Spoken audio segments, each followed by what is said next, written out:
मेरे प्यारे बच्चे, इस नए संदेश में आपका स्वागत है। हनुमान दादा कहते हैं, मेरे बच्चे, तुम चिंता करना बंद कर दो। अब से तुम्हारा सोचा हुआ कार्य अवश्य सिद्ध होगा। यह मेरा आशीर्वाद है। तुम्हें अब किसी बात की चिंता करने की आवश्यकता नहीं है। हनुमान दादा तुम्हारे साथ हैं, तुम्हारे हर कदम का मार्गदर्शन कर रहे हैं। जब मैं स्वयं तुम्हारे साथ खड़ा हूं, तो फिर किस बात का भय तुम्हें सताता है? जब तक तुम्हारा जीवन पूर्ण रूप से सुखमय और सफल नहीं बन जाता, तब तक तुम्हारे हनुमान दादा चैन से नहीं बैठेंगे। मैं तुम्हें यह विश्वास दिलाता हूं कि तुम्हारे जीवन की सारी समस्याएं, सारे दुख, सारी उलझनें मैं स्वयं जड़ से समाप्त करने आया हूं। तथास्तु, बस तुम्हें मुझ पर संपूर्ण विश्वास रखना होगा। यदि तुम्हें मुझ पर विश्वास है तो केवल एक लाइक करके चैनल को सब्सक्राइब कर देना। मेरे बच्चे, उस व्यक्ति को जिसने तुम्हारे साथ छल किया था, उसे बहुत बड़ी सजा मिली है। वो बहुत रोया है। पिछले महीने उसे हर जगह से अपमानित होना पड़ा है। हर दरवाजे से उसे ठुकरा दिया गया है। आज वो मुझसे एक और अवसर की भीख मांग रहा है। वो चाहता है कि तुम फिर से उसके जीवन में लौट आओ। वो चाहता है कि तुम उसे क्षमा कर दो। वो मेरी शरण में बार बार विनती कर रहा है। उसकी यही इच्छा है कि बस एक बार तुम उसकी बात सुन लो, एक बार उससे मिल लो। उसके बाद तुम्हारा जो भी निर्णय हो वो उसे स्वीकार है। परंतु वो अब भी तुमसे डरता है।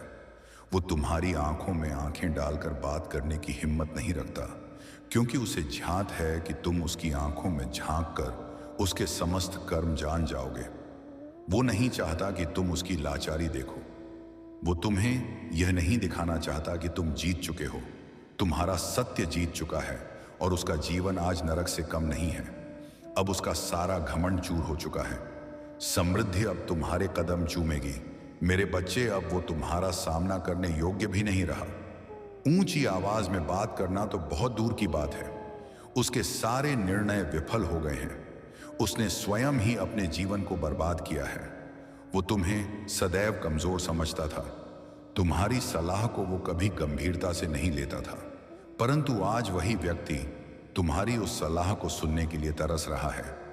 आज उसे यह समझ आ गया है कि वही बेवकूफ सलाह उसके जीवन को बचा सकती थी। अब तुम भी किसी ऐसे व्यक्ति को सलाह नहीं देते जो तुम्हारी बातों की कदर ना करता हो। अब तुम किसी को मनाते नहीं हो। जिसे बात करनी है वो करें, जो नहीं करना चाहता ना करें। तुम्हें अब किसी बात से कोई फर्क नहीं पड़ता। तुम्हारे पास अब समय नहीं है इन बातों के लिए।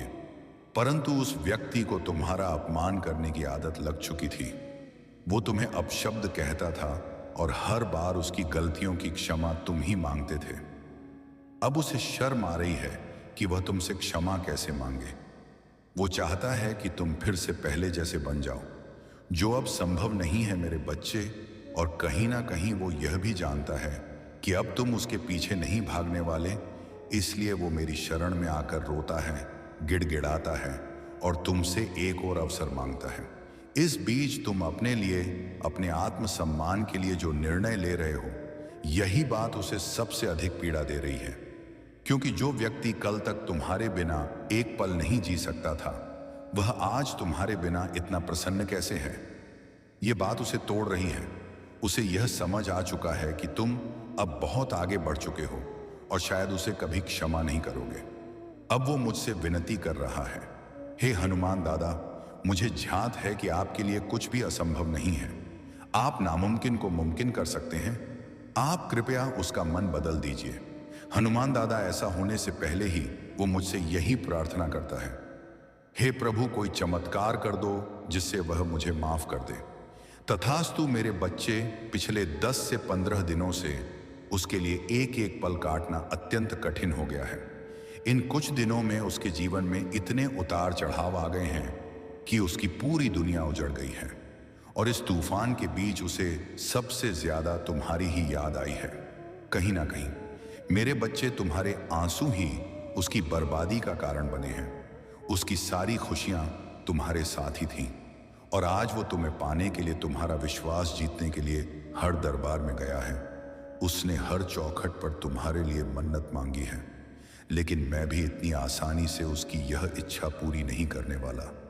उसे भी वही दर्द सहना होगा जो उसने तुम्हें दिया था। रक्षा और न्याय तुम्हारे साथ है। उसके कर्मों की वजह से ही वो तुम्हारी नजरों में गिर चुका है, और यदि उसे अपने आप को तुम्हारे सामने फिर से सिद्ध करना है तो उसे बहुत संघर्ष करना होगा।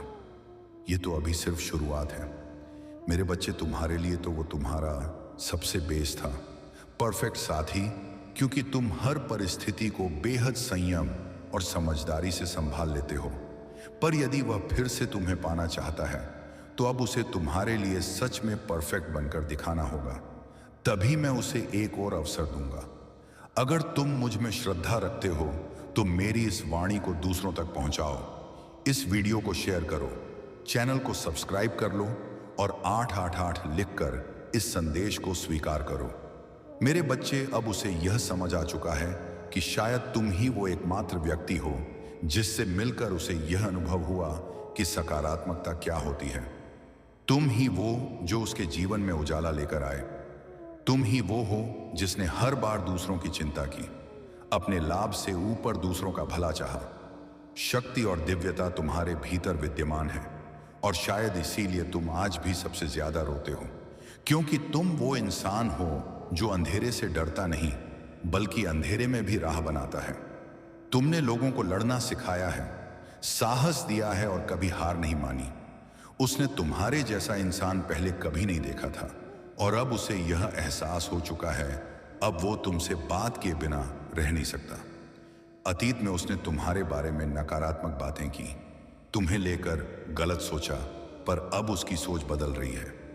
अब वह तुम्हारे भीतर परमात्मा के अंश को देख रहा है।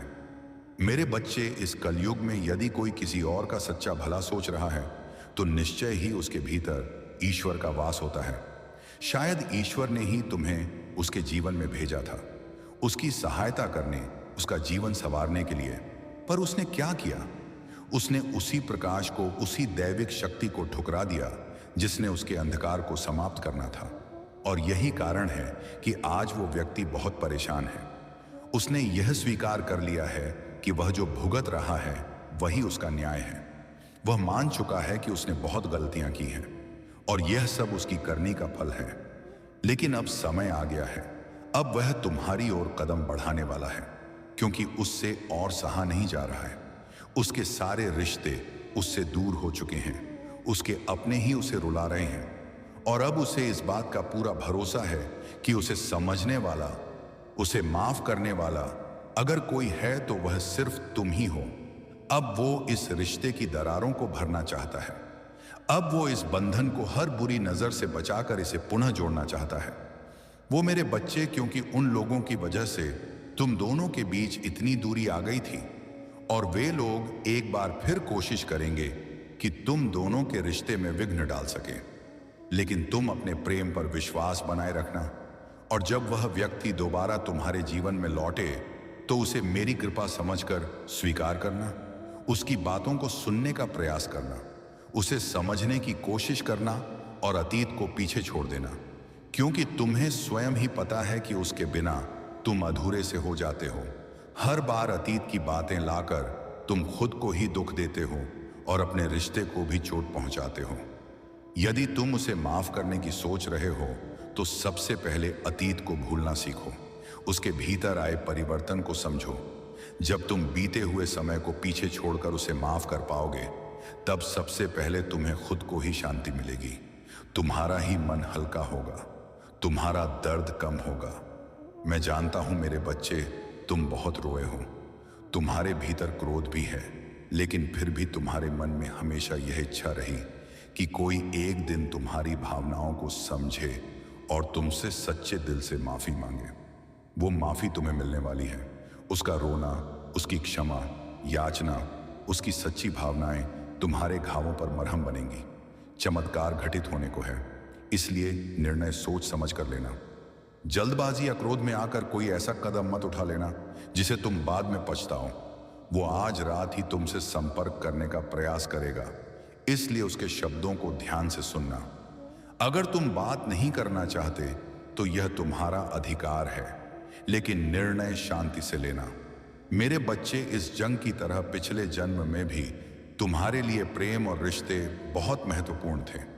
वहां भी तुम प्रेम में बहुत कुछ सह गए थे। उसी चेतना, उसी ऊर्जा को लेकर तुमने इस जीवन में फिर जन्म लिया है। लेकिन इस जन्म में भी सबसे अधिक पीड़ा तुम्हें उन्हीं लोगों से मिली जो तुम्हारे सबसे निकट थे, जिसे तुम सबसे ज्यादा प्रेम करते थे। उसी ने तुम्हारे हृदय को सबसे गहरा आघात दिया। मेरे बच्चे, जब तक तुम अपनी उन आध्यात्मिक शक्तियों को पहचान कर उन्हें जागृत नहीं करोगे, तब तक यही पीड़ा, यही भ्रम बार बार लौट कर आएंगे। क्योंकि इस जीवन में तुम्हारा उद्देश्य लोगों के पीछे भागना नहीं है। पिछले जन्म में तुम एक आध्यात्मिक गुरु थे। तुमने अपनी साधना के बल पर दूसरों को आत्मज्ञान कराया था। लेकिन अब देखो, इस जन्म में तुम दूसरों के भरोसे जी रहे हो, उनके स्वीकृति और सम्मान के लिए प्रतीक्षा कर रहे हो। ये मुंह छोड़ दो मेरे बच्चे। अब अपनी उस अधूरी साधना की ओर लौटो, वो साधना जो पिछले जन्म में अपूर्ण रह गई थी।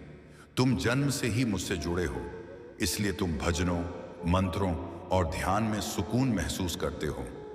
यह कोई संयोग नहीं, बल्कि संकेत है कि तुम्हें अपने भीतर की उन दिव्य शक्तियों को फिर से जगाना है। अपने अंदर झांको, मुझे अपने भीतर अनुभव करो, क्योंकि तुम्हारी जीवन यात्रा की अंतिम मंजिल अध्यात्म ही है। तुम्हारी सारी खुशियां, तुम्हारा आत्म संतोष केवल मेरे सानिध्य में ही छिपा है मेरे बच्चे, और यही तुम्हारे जीवन का सत्य है। अपने पिछले जन्म की साधना को व्यर्थ मत जाने दो। तुम सृष्टि की दिव्य शक्तियों से जुड़े हुए थे और दूसरों को अध्यात्म का मार्ग दिखाते थे। तुम तब भी अलग थे और इस जीवन में भी सबसे अलग हो। यही कारण है कि तुम्हारे विचार सबके साथ मेल नहीं खाते। तुम जल्दी किसी से घुलते मिलते नहीं हो, क्योंकि तुम पहली ही भेंट में सामने वाले की ऊर्जा को समझ लेते हो। तुम्हारे रिश्ते बार बार टूट जाते हैं और उन टूटे रिश्तों ने तुम्हें गहराई से आहत किया है। यह सब इसलिए होता है क्योंकि ब्रह्मांड तुम्हें बार बार तुम्हारी वास्तविक साधना के मार्ग पर लाना चाहता है। शक्तियां तुम्हें यह संकेत देती हैं कि तुम कौन हो। तुम्हारा दम तब घुटता है जब तुम गलत लोगों के बीच रहते हो, क्योंकि वे लोग कहीं ना कहीं तुम्हारी ऊर्जा को नुकसान पहुंचाने का प्रयास करते हैं। अपने चक्रों पर काम करो, उन्हें सक्रिय करो। तुम्हें प्रकृति, पशु पक्षियों और प्राकृतिक ऊर्जा से गहरा लगाव है, क्योंकि पिछले जन्म में तुमने इन्हीं माध्यमों से लोगों को हील किया था, उन्हें ठीक किया था।